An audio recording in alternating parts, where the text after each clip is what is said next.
Vous avez la Bible? Amen. Amen. On le dit aux enfants, hein, mais on le dit aux grands aussi. Voilà.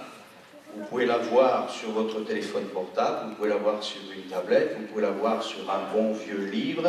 Je ne pense pas que quelqu'un ait un parchemin ce matin, mais enfin, voilà, hein, ce qui est important. Et si vous n'avez pas la parole de Dieu, la Bible, il y a un comptoir de bibliothèque et nos bibliothécaires se feront un plaisir de vous procurer la Bible. Ils vous donneront des conseils de choix pour les prix, pour tout. Voilà, ils sont courants. Et c'est quelque chose de béni. On va lire dans l'évangile de Jean.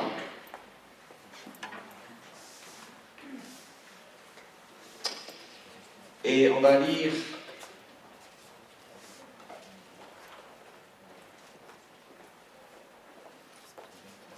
au chapitre 4.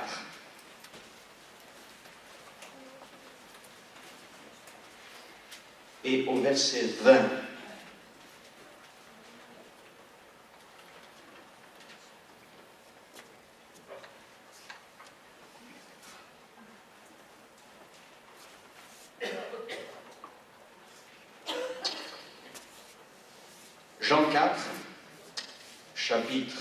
Jean chapitre 4, pardon, et verset 20, je replace le contexte, c'est Jésus qui s'adresse à la Samaritaine et qui dit, et voici ce qu'elle dit, c'est elle, à partir du verset 20 qui parle, elle dit, nos pères ont adoré sur cette montagne. Et vous dites, vous, que le lieu où il faut adorer est à Jérusalem. Femme, lui dit Jésus, crois-moi, l'heure vient où ce ne sera ni sur cette montagne, ni à Jérusalem que vous adorerez le Père. Vous adorez ce que vous ne connaissez pas. Nous, nous adorons ce que nous connaissons, car le salut vient des Juifs. Mais l'heure vient, et elle est déjà venue, où les vrais adorateurs adoreront le Père en esprit et en vérité. Car ce sont là les adorateurs que le Père demande. Dieu est esprit, et il faut que ceux qui l'adorent en esprit et en vérité. Amen. On va aller dans Jean chapitre 3, juste avant. Hein.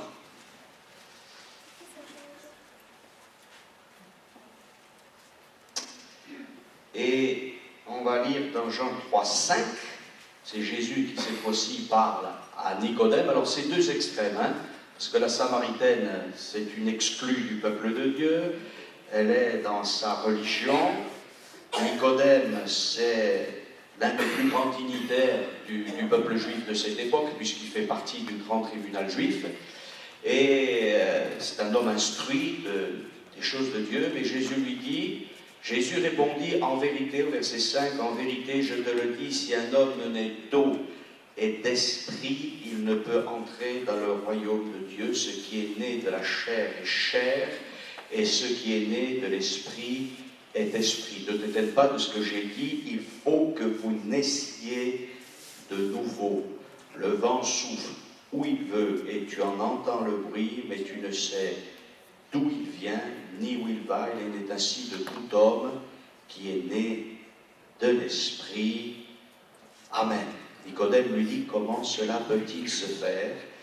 Et Jésus va lui répondre, tu es l'enseignant ou le docteur d'Israël, et tu ne sais pas ces choses. Terrible, hein? Il y a quelque chose de fondamental auquel nous devons revenir, c'est à la véritable relation avec Dieu. Je crois que ce matin, au travers des chants, au travers des louanges, même au travers aussi des dons spirituels, Dieu nous rappelle que nous devons être des hommes et des femmes qui ont cette communion intime avec Dieu. Amen. Et j'aimerais pour qu'on puisse illustrer, d'ailleurs c'est un texte qui est très très fort et qui pourrait peut-être même un peu choquer, j'aimerais qu'on puisse lire dans le premier livre de Samuel au chapitre 4, voilà.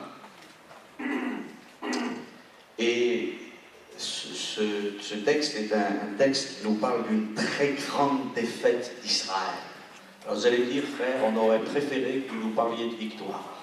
Je sais, mais on va en parler, je vous rassure, hein, mais parfois nos défaites et nos échecs nous amènent à regarder à Christ et à remettre en quelque sorte les choses là où elles doivent être placées. Voici ce qui est écrit dans 1 Samuel chapitre 4. La parole de Samuel s'adressait à tout Israël. Israël sortit à la rencontre des Philistins pour combattre. Ils campèrent près d'Ebenezer, qui signifie, d'ailleurs je vous signale, pierre du secours. Et les Philistins campaient à Aphek. Les Philistins se rangèrent en bataille contre Israël et le combat s'engagea. Israël fut battu par les Philistins qui tuèrent sur le champ de bataille environ 4000 hommes. Le peuple rentra au camp et les anciens d'Israël dirent « Pourquoi l'Éternel vous a-t-il laissé battre aujourd'hui par les Philistins? Allons chercher à Silo l'arche de l'alliance de l'Éternel, qu'elle vienne au milieu de nous et qu'elle nous délivre de la main de nos ennemis. » Le peuple envoya des messagers à Silo, d'où l'on emporta l'arche de l'alliance de l'Éternel des chérubins, des armées qui siègent entre les chérubins. Les deux fils d'Élie, Ophni et Phiné, étaient là avec l'arche de l'alliance de Dieu. Lorsque l'arche de l'alliance de l'Éternel entra dans le camp, tout Israël poussa de grands cris de joie et la terre en fut ébranlée. Le retentissement de ces cris fut entendu des Philistins et ils dirent que signifient ces grands cris qui retentissent dans le camp des Hébreux, et ils apprirent que l'arche de l'Éternel était arrivée au camp. Les Philistins eurent peur parce qu'ils crurent que Dieu était venu dans le camp. Malheur à nous, dirent-ils, car il n'y en a pas été ainsi jusqu'à présent. Malheur à nous, qui nous délivrera de la main de ces dieux puissants. Ce sont ces dieux qui ont frappé les Égyptiens de toutes sortes de plaies dans le désert. Fortifiez-vous et soyez des hommes, Philistins, de peur que vous ne soyez asservis aux Hébreux, comme ils vous ont été asservis. Soyez des hommes et combattez. Les Philistins livrèrent bataille et Israël fut battu. Chacun s'enfuit dans sa tente, la défaite fut très grande. Il tomba d'Israël 30 000 hommes de pied. L'arche de Dieu fut prise et les deux fils d'Élie, Ophni et Phiné, moururent. Un homme de Benjamin, couru du champ de bataille, vint à Silo le jour même, les vêtements déchirés, la tête couverte de terre. Lorsqu'il arriva, Élie était dans la tente, assis sur un siège près du chemin, car son cœur était inquiet pour l'arche de Dieu. À son entrée dans la ville, cet homme donna la nouvelle et toute la ville poussa des cris. Élie entendait ces cris, que signifie ce tumulte, et aussitôt l'homme va apporter la nouvelle à Élie. Or Élie était âgé de 98 ans, il avait les yeux fixes et ne pouvait plus voir. L'homme dit à Élie, j'arrive du champ de bataille, et c'est du champ de bataille que je me suis enfui aujourd'hui. Élie dit, que s'est-il passé, mon fils? Celui qui apportait la nouvelle dit en réponse, Israël a fui devant les Philistins, et le peuple a éprouvé une grande défaite, et même tes deux fils, Ophni et Phiné, sont morts, et l'arche de Dieu a été prise. À peine eut-il fait mention de l'arche de Dieu qu'Élie tomba de son siège à la renverse. À côté de la porte, il se rompit la nuque et mourut, car c'était un homme vieux et pesant. Il avait été juge en Israël pendant 40 ans. Sa belle-fille, femme de Phiné, était enceinte sur le point d'accoucher. Lorsqu'elle entendit la nouvelle de la prise de l'arche de Dieu, de la mort de son beau-père et de celle de son mari, elle se courba et accoucha, car les douleurs la surprirent. Comme elle allait mourir, les femmes qui étaient auprès d'elle lui dirent, ne crains point, car tu as enfanté un fils. Mais elle ne répondit pas et ne fit pas attention. Elle appela l'enfant Ichabod en disant, la gloire est bannie d'Israël à cause de la prise de l'arche de Dieu et à cause de son beau-père et de son mari. Elle dit, la gloire est bannie d'Israël car l'arche de Dieu est prise, mais, c'est pas fini. Amen. Il y a ce qu'on peut dire et il y a ce que Dieu fait. Voyez, cette femme, dans son désespoir, on peut la comprendre, elle dit, la gloire est bannie d'Israël car l'arche de Dieu est prise.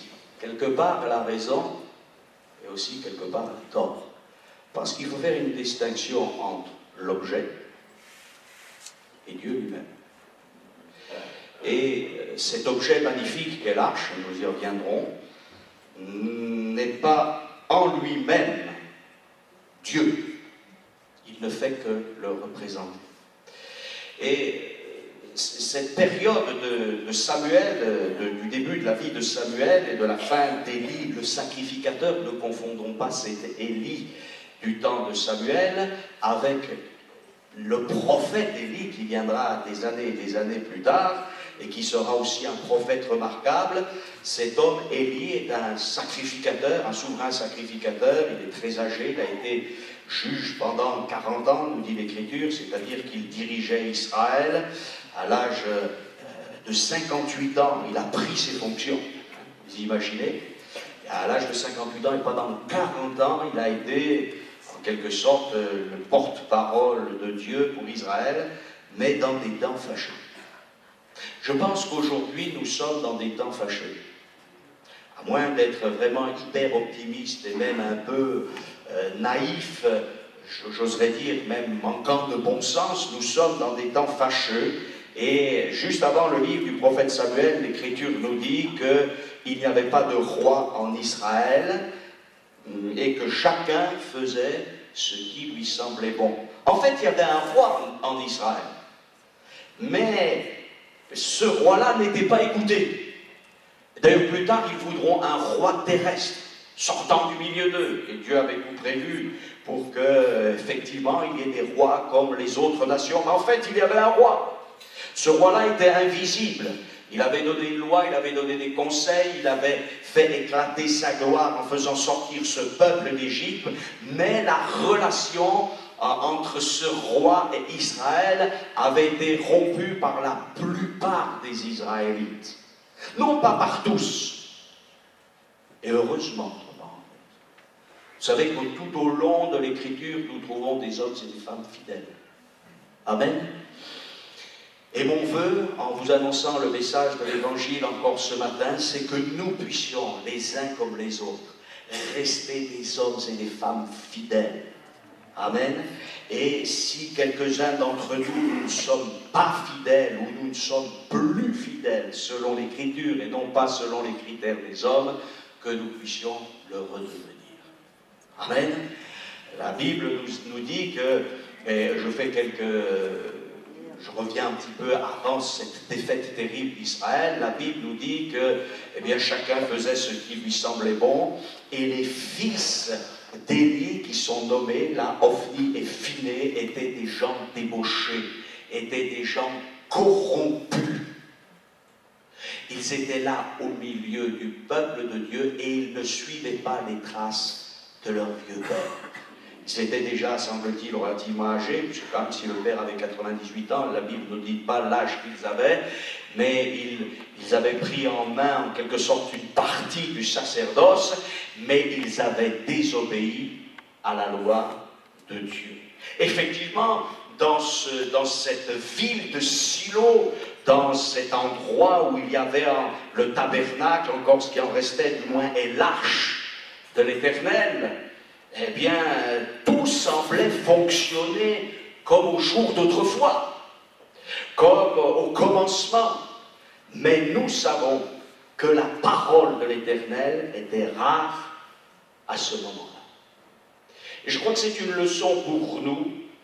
Est-ce que la parole de Dieu ne serait pas devenue rare ou ne deviendrait pas de plus en plus rare dans notre monde? Et peut-être le plus grave, c'est qu'elle devienne rare au milieu du peuple de Dieu. La parole de Dieu, non pas pour que nous soyons des hommes et des femmes légalistes, au sens ne touche pas, ne fais pas ceci, fais cela, et recevoir des commandements d'hommes.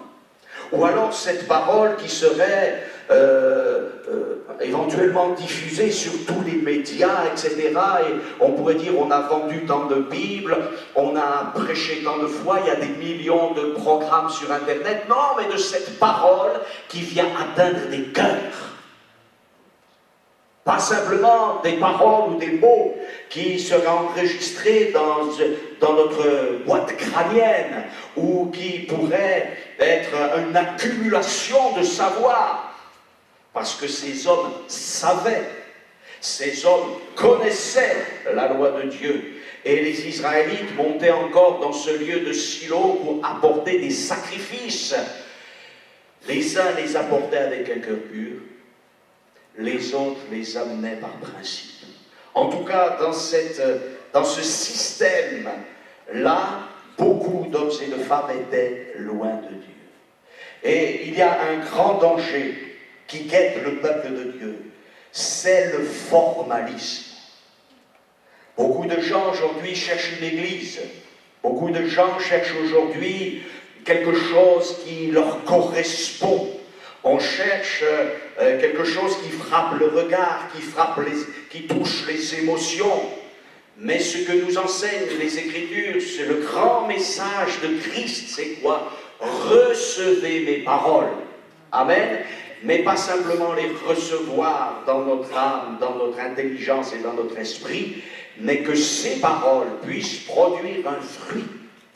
Alléluia, un changement. Dieu me prend tel que je suis. Alléluia. Pour devenir quelqu'un d'autre. Amen. Pour devenir quelqu'un d'autre. Et nous avons lu ce Jésus qui vient, eh bien il parle à Nicodème, à cet homme qui est au plus haut de la hiérarchie du peuple juif, mais il s'intéresse aussi à cette femme samaritaine et il leur apporte la parole. Certes, le dialogue est différent, parce que les personnes sont différentes, mais il y a le même intérêt, vous le sentez bien dans l'évangile de Jean pour ces deux personnes. Jésus aime Nicodème, Jésus aime cette femme samaritaine. L'un est très rigoureux avec la loi, c'est un homme de moralité. L'autre femme est une femme qui a perdu les repères, qui est dans la souffrance, la détresse et la débauche, certes, mais Dieu les aime. Alléluia. Et c'est la même parole, avec le même esprit qui est pour ces gens-là. Nicodème, ce qu'il te faut, c'est naître de nouveau. Amen. Et ça, c'est impossible avec tes œuvres. Tu es un brave gars pour le monde. Tu as un grand savoir. Tu enseignes même les choses de Dieu. Et Jésus n'a pas commencé à discuter avec Nicodème en disant, tu sais, tout ce que tu as dit, c'est faux. Non, il y avait beaucoup de choses que disait Nicodème qui étaient vraies. Mais Nicodème, tu te rends bien compte que tu arrives à un moment donné où il te manque quelque chose. Et quel est ce manque? C'est une intervention de ma parole vivante, alléluia, dans ta vie. Et c'est la manifestation de la personne du Saint-Esprit dans ta vie. Amen. Tu es là avec le Sanhédrin, tu es là avec le temple, gloire à Dieu. C'est bien. Et c'était véridique, mais il te faut plus. Et cette femme qui dit, nos pères ont adoré sur cette montagne, c'est le mont Garizim. Mais vous dites, les Juifs, alors, est-ce que c'est à Garizim qu'il faut adorer le Père? Est-ce que c'est à Jérusalem? Bibliquement parlant, c'était à Jérusalem. Oui, bon, c'est trompé. Mais Jésus dépasse cela. Il dit, c'est ni à Jérusalem, ni à Garizim. Mais ce que le Père réclame, c'est quoi?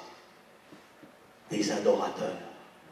Mais pas n'importe quels adorateurs. Pas des gens simplement qui baissent la tête ou qui s'agenouillent, ou qui se mettent à droite, qui se mettent à gauche, qui font ceci, qui font cela, qui récitent telle et telle prière.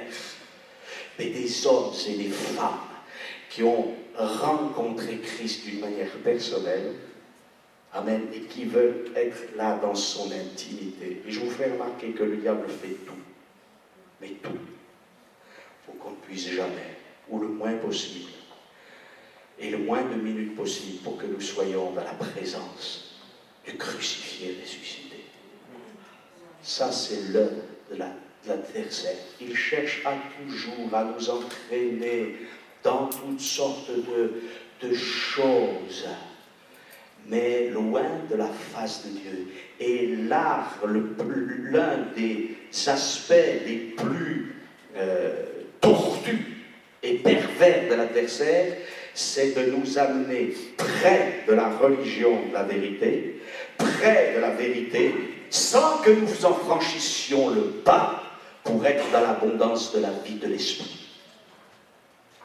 Tu es là, tu es près de la vérité, tu as les formes de la vérité, mais tu n'es pas dans la vérité et la plénitude de Dieu. Ton savoir, mon frère, ma soeur, sur la Bible ne te sauvera pas. Les formules toutes faites et les plus grandes expériences que nous avons faites les uns comme les autres ne nous sauveront pas. C'est pas vrai. Ce qui me sauvera, c'est d'être à l'écoute de celui qui parle et de l'invoquer au temps de la détresse. Amen. Avant la détresse, avant la défaite, Dieu avait un plan. Amen.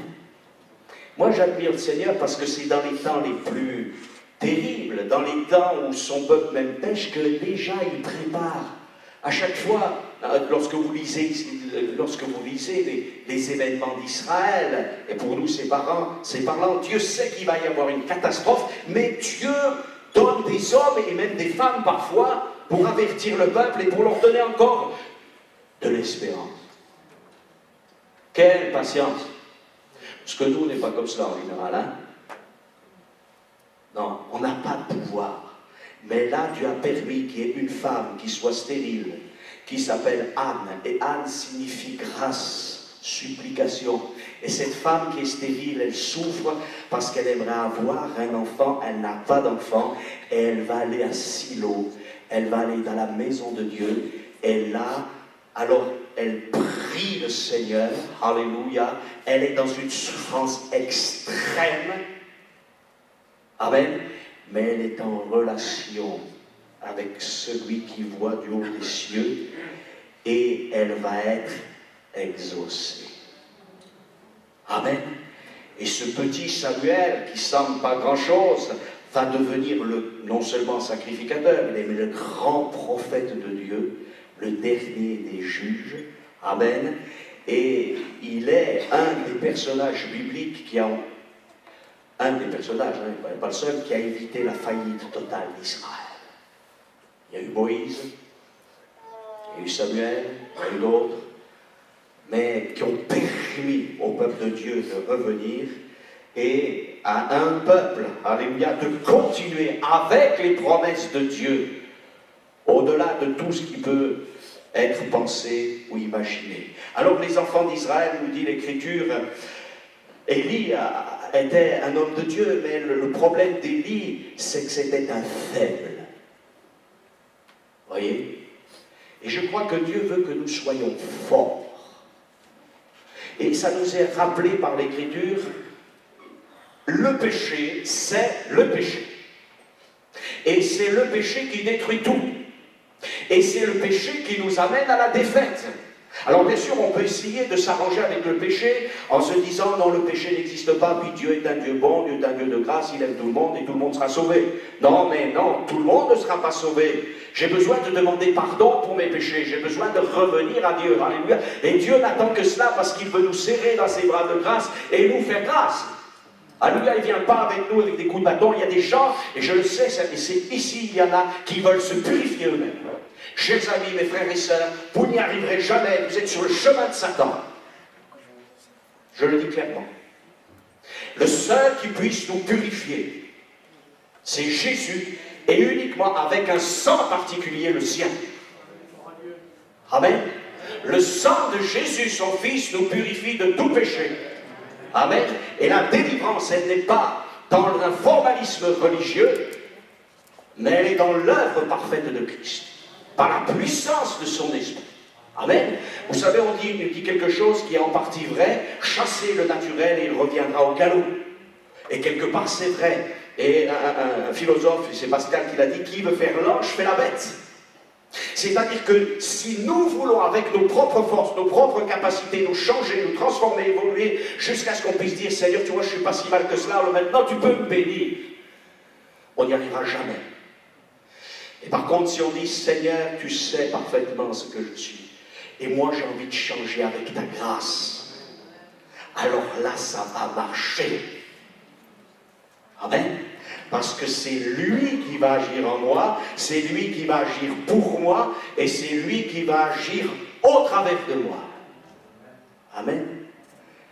À la condition, bien sûr, que je laisse faire et que je le désire ardemment. Alors, il y a eu un petit Samuel qui a écouté la voix de Dieu, et lorsque Dieu a parlé à Samuel, il lui annonce toutes sortes de catastrophes.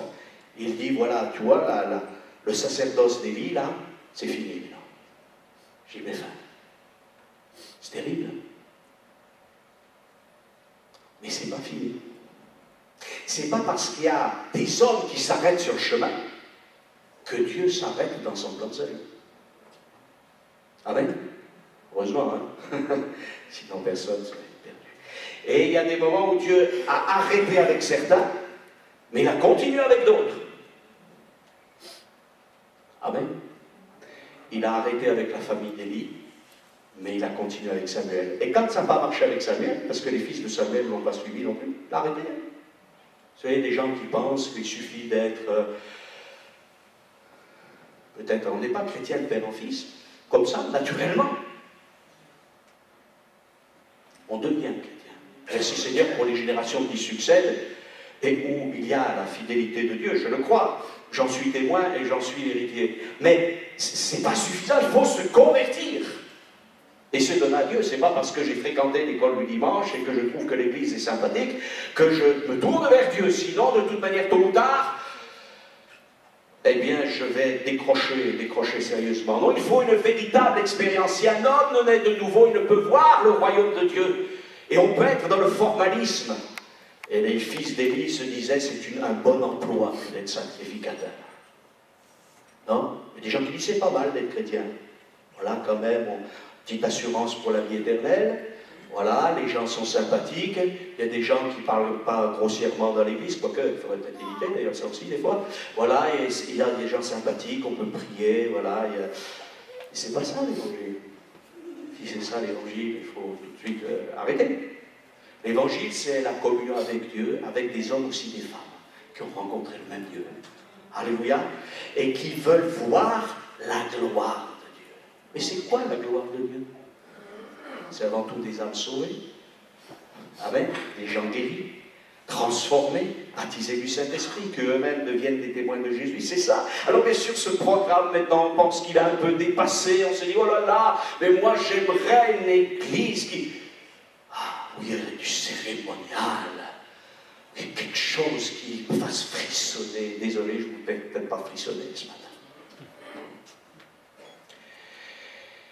Mais ce qui est fondamental, c'est de rencontrer... Alors, Israël s'est trouvé en face des Philistins, terribles les Philistins. Des ennemis terribles.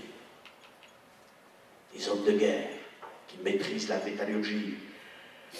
Voilà, qui ont des dieux démoniaques. Hein, les faux dieux démoniaques. Et la Bible nous dit que les Philistins vinrent à la rencontre pour les combattre. Et les enfants d'Israël ont campé à Ebenezer, la pierre du secours. C'est bien, hein? Seulement, il ne faut pas que ça soit théorique, la pierre du secours. Il y a des gens pour qui l'évangile, c'est quand tout va mal, alors je viens à la pierre du secours. Et puis quand tout va bien, j'oublie l'église, j'oublie les âmes perdues, j'oublie les malades, j'oublie les chrétiens qui souffrent, j'oublie le défi de Dieu, parce que Dieu m'a béni. Donc maintenant, je vais prendre cette bénédiction, et c'est bon, je fais mes petites affaires.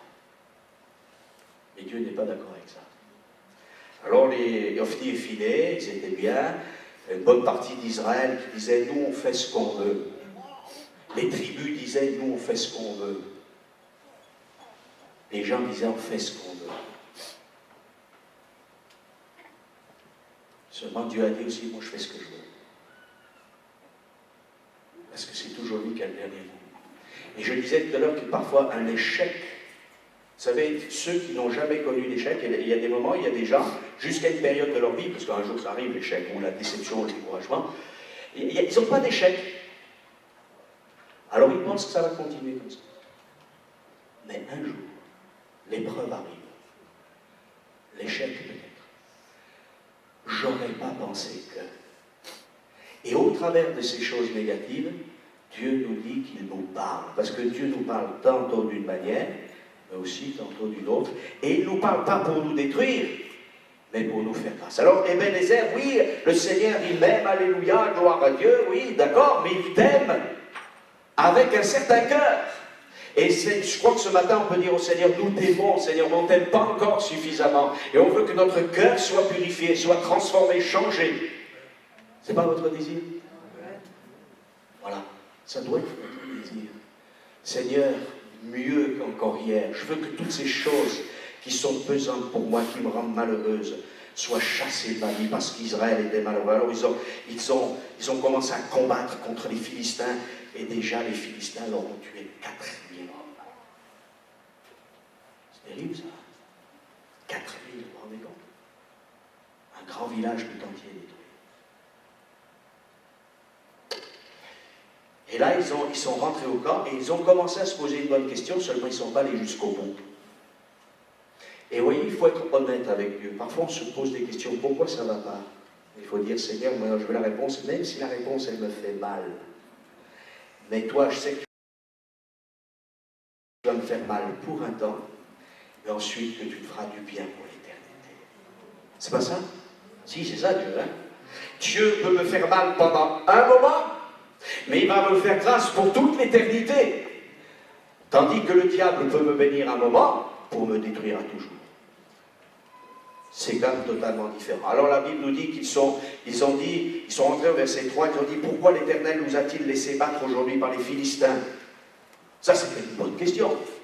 Mais ils ont donné la réponse. Et la réponse, elle était mauvaise. C'est terrible. Lorsque nous posons une question à Dieu, c'est nous-mêmes qui faisons la réponse. Je crois qu'il faut que Dieu nous parle. Et non pas qu'il nous parle, parce que quand on veut que Dieu nous parle, parfois on aimerait bien qu'il nous parle. Seigneur, je viens maintenant, il n'y aurait pas 2 ou 3 chérubins, quelques séraphins, des grands hommes de Dieu qui viendraient m'apporter un message prophétique. Et j'aimerais vous dire, mais pour qui nous prenons-nous? Dieu n'aurait-il pas déjà parlé? Le livre ne serait-il suffisamment pas épais?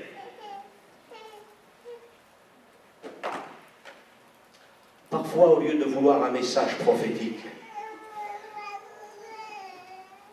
nous pourrions et je m'entends quand je dis un message prophétique, c'est quelqu'un qui se lève, qui dit j'ai eu un songe, j'ai eu une révélation. Moi, je crois cela, hein. Je ne suis pas pentecôtiste jusqu'au bout. Mais je pense qu'il y a des moments où Dieu nous a déjà parlé.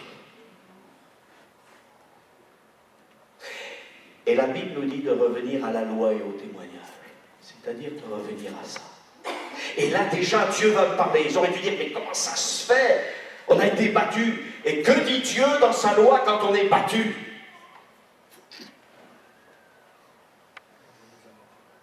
Et là, ils auraient déjà eu 90% de réponse. Si ce n'est 99,9%. Mais seulement, ils n'ont pas tenu compte de ce qui était écrit. Et ils auraient peut-être aimé un encouragement d'un faux prophète. Alors ils ont dit, mais pourquoi on s'est fait battre? Allons chercher à Silo l'arche de l'alliance de l'Éternel, qu'elle vienne au milieu de nous et qu'elle nous délivre de la main de nos ennemis. Mais ce qu'il fallait, ce n'était pas que l'arche les délivre de la main des ennemis, mais que le Dieu de l'arche les délivre. Et c'est différent. L'objet était devenu leur Dieu. On peut comprendre que cet objet était l'objet l'un des plus magnifiques. Et surtout, cet objet était dans le lieu très saint. Alors, venant du lieu très saint, étant placé dans le lieu très saint, cet objet devait provoquer le respect. Respecter l'objet, c'était tout à fait normal.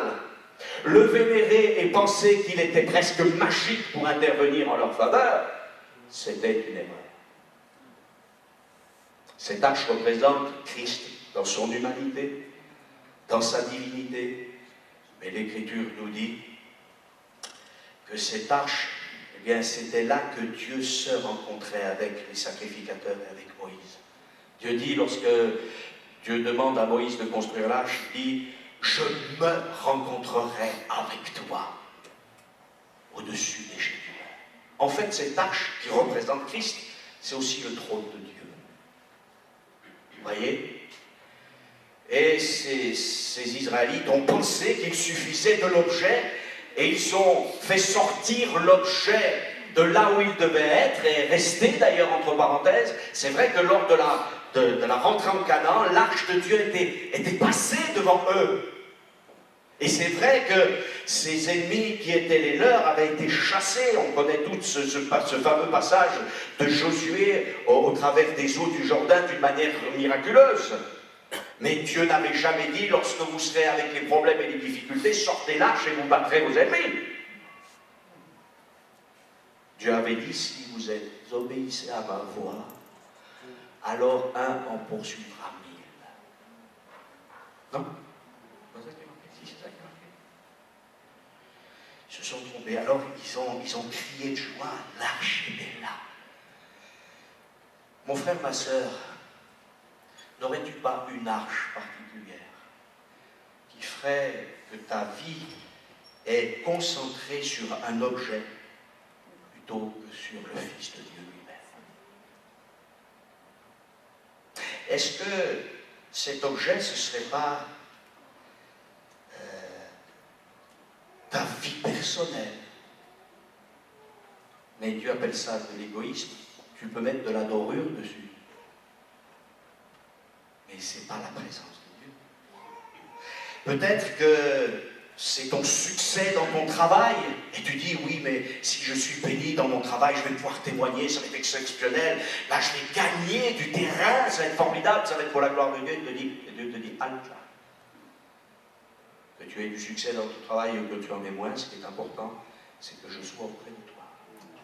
Certains vont se dire, il faut que je sois quelqu'un d'exceptionnel, alors je vais avoir une activité, il va falloir qu'on me voie, il va falloir surtout qu'on m'entende. Quel est l'objet de ton culte? Quel est l'objet avec lequel tu veux remporter des victoires, mais qui ne te feront pas remporter des victoires, qui te mèneront à l'échec? Peut-être que c'est ta famille. Voilà, tu dis, avec ma famille, je vais donner l'exemple d'une famille unie, avec Jésus, on va être béni, alléluia, gloire à Dieu.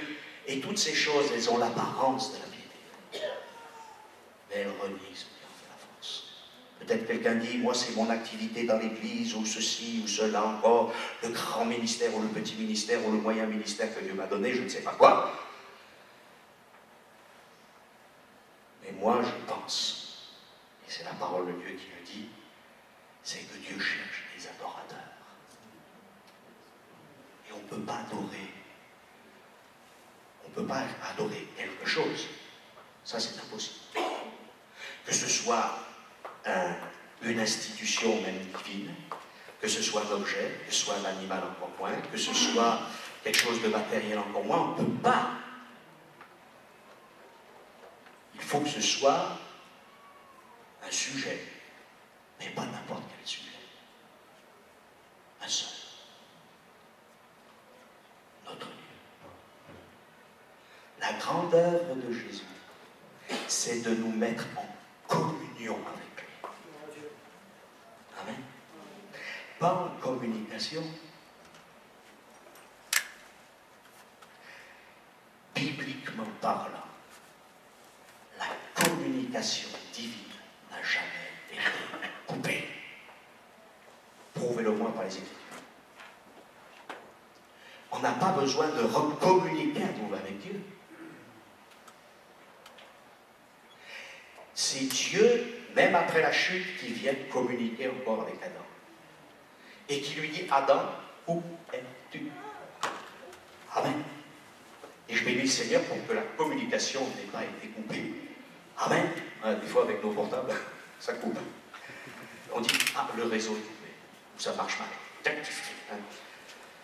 Pas avec nous. Seulement, il faut que cette communication devienne communion. Et pour qu'elle devienne communion, il faut que l'Esprit de Dieu, et ça nous a été rappelé ce matin dans une prière ou une louange, me convainc de péché, de justice, de jugement, et que ce même Esprit de Dieu me dise qu'à la place du jugement, il peut y avoir la grâce, qu'à la place de la justice implacable à cause de mon péché, il peut y avoir une justification avec le sang précieux de Jésus. Alléluia. Et qu'à la place du péché, il y ait la sainteté. Et s'il y a la sainteté, il y a la gloire. Amen. Eh oui, il y a la gloire. Alors ces gens, ils voulaient la victoire, et ils ne l'ont pas eu. Et je ferai remarquer 30 000 morts. Donc sans l'arche, 4000 morts. Avec l'arche, 30 000 morts. C'est significatif. Et là, un désespoir terrible. Un porteur de mauvaises nouvelles qui annonce quoi? Qui annonce l'échec total d'Israël. Ce pauvre Élie, 98 ans, il a le regard fixe, il ne voit plus rien, ce brave homme. Mais sa faiblesse. Seigneur, rends-nous forts pour dire non au péché. Seigneur, rends-nous forts pour dire non à tout ce qui te contrarie. Seigneur, que nous ne soyons pas de ces m'as-tu-vus de l'Évangile. Aujourd'hui, c'est cela. Excusez-moi, mes frères et sœurs. Non, que nous soyons d'humbles serviteurs et servantes de Dieu qui disent, Seigneur, que dois-je faire? Amen. L'apôtre Paul avait bien compris cela, il était sur une mauvaise bataille, il était sur un mauvais combat, mais à la fin de sa vie, il dira, j'ai combattu le bon combat. Amen. Et la vie de Paul n'a pas toujours été facile, mais il a eu la joie de voir des âmes venir à Christ. Et la Bible nous dit que cet homme est venu, il lui a dit, voilà, les Philistins nous ont battus. Terrible. Tes deux fils sont morts. Et l'arche s'est posée. Terrible. Bien sûr, l'arche va revenir, parce que Dieu la fera revenir en Israël, mais ils avaient tout pris. Ils avaient pris l'objet qui était dans le lieu saint, qui devait servir non pas d'adoration, mais qui devait être pédagogique pour qu'Israël comprenne qu'il y avait un grand Dieu sur un trône. Amen. Et mon frère, ma soeur, je crois que Dieu nous interpelle ce matin en nous disant il y a une victoire qui est là. Amen. Mais cette victoire, elle ne se fait pas d'une manière formaliste. Tu peux être légaliste, tu peux t'imposer toutes sortes de mortifications, tu peux essayer de changer ta vie. Tu peux au contraire être un libéral en disant mais de toute manière tout le monde sera sauvé, Dieu m'aime, il me prend comme je suis, j'ai un sale caractère, ça fait rien. Voilà. Ou alors tu peux dire mais ce qui est important c'est ma réussite matérielle, c'est ma famille, etc. Tu peux avoir toutes sortes d'objets. Tu peux mêler le céleste et le terrestre à cet objet. Mais ce que le Père réclame, c'est des hommes, des femmes qui viennent dans sa présence. Amen. Des hommes, des femmes qui vont se mettre à prier. Et je vais faire une toute petite parenthèse avant de terminer. Mes frères et mes sœurs, nous avons besoin, si nous voulons une belle Église, au sens où Dieu l'entend, d'être de plus grands hommes et de plus grandes femmes de prière. Amen. L'histoire de Samuel a commencé comment? Par une idée, par une prière,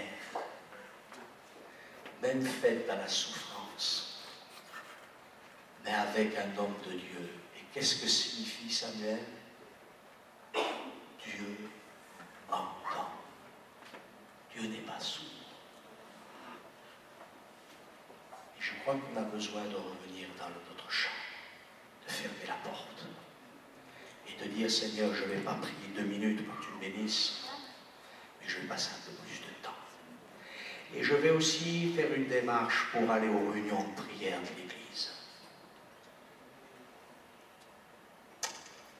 Amen. Racheter, et tu ne viendrais pas à la réunion de prière?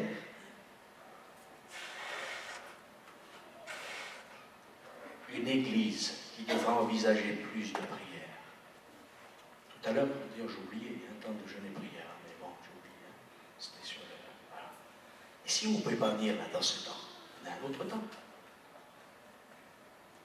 Une église qui commence par la prière et qui commence non pas simplement à donner toutes sortes de requêtes, parce qu'il faut aussi présenter les requêtes à Dieu, mais aussi un peuple qui dit, Seigneur, on veut te connaître plus intimement. Amen. Et vous savez, c'est comme cela qu'on rachètera le temps. On ne rattrape pas le temps, mais on peut le racheter. Quand le Fils de Dieu vient dans une vie. Amen. Alors, ils ont éprouvé des défaites. Ils ont éprouvé des défaites. Et la Bible nous dit que cette femme, elle va enfanter, elle va dire « ikavod », c'est-à-dire « il n'y a pas ». Pas, littéralement, c'est pas de gloire. Il n'y a plus de gloire. Mais il ne peut pas y avoir de la gloire avec le péché. Il ne peut pas y avoir de la gloire avec le compromis. Il ne peut pas y avoir de la gloire avec la légèreté, en disant, mais il suffit que je prêche, je prie un petit peu, que je voilà. Non, il faut plus de sérieux dans la vie de piété. Et Dieu nous attend, non pas avec un bâton pour nous dire, tiens, ça fait 30 ans que tu viens plus aux réunions de prière. Ça fait 5 ans que tu ne viens plus. Et tu vas voir, si tu reviens, oh non, le Seigneur va nous dire, viens maintenant. Et viens dans ma présence. Reconnais dans ton cœur que tu as mal agi. Mais Dieu va te visiter. Amen. Parce qu'il attend. Amen. Il attend. Il y a des fils prodigues qui sont partis loin de Dieu dans la débauche. Il y a des fils prodigues qui n'ont jamais quitté le lieu. Et d'ailleurs, le fils aîné de la parabole, c'est le formaliste par excellence. Il n'était pas en communion avec son Père. Et très souvent, on a parlé du fils perdu. Gloire à Dieu. Mais parlons un peu du fils aîné. Et qu'est-ce que dit le père au fils aîné de la parabole? Tu n'as jamais demandé un chevreau. Tu as fait ton business. Tu étais même très content que ton fils, ton frère soit parti. Je veux dire. Et il y a des gens, même dans l'église, quand il y a des nouveaux, ils sont gênés. C'est pas possible ça. Si! Il va me prendre mon place. Oh, il est ceci, il est cela. Mais il y a des fils prodigues qui vont revenir. On va faire la fête. Et si on est des fils aînés formalistes, il faut qu'on soit changé. Alors, au lieu de dire, Seigneur, je sais, je connais, je peux, on va dire, Seigneur, donne-moi un chevreau. Tiens, pourquoi un chevreau? Pourquoi pas un agneau? Parce que c'est quand même un agneau qu'il nous faut. C'est l'agneau de Dieu qui a le péché du monde. Mais le chevreau, il rappelle toujours plus le péché que l'agneau mort. Essayez de garder des brebis ou des chèvres. Moi, je préfère garder des brebis. Les chèvres, ça va toujours là où il ne faut pas. Vous voyez? Alors que Dieu nous aide, nous fasse grâce. Dieu veut nous prendre dans ses bras d'amour ce matin. Amen. J'aimerais que les musiciens reviennent et qu'on rechante ce chant qu'on a chanté tout à l'heure à la Sainte-Seine. On va se lever et on va prier le Seigneur. On ne va pas partir.